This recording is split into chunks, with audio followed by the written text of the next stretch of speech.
కన్నుల పండుగగా సద్గురు ప్రహ్లాద్ బాబా జన్మదిన వేడుకలు పోటెత్తిన భక్తులు.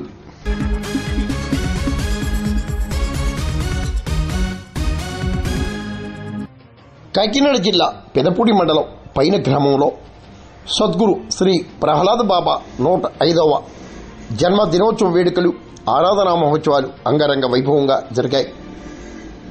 స్థానిక పైన గ్రామంలోని శివానంద ఆశ్రమంలో దాట్ల సుబ్బరాజు, శ్రీవత్సవాయి సూర్యనారాయణరాజు ఆధ్వర్యంలో ఆరాధనా ఉత్సవాలను, జయంతి వేడుకలను ఘనంగా నిర్వహించారు.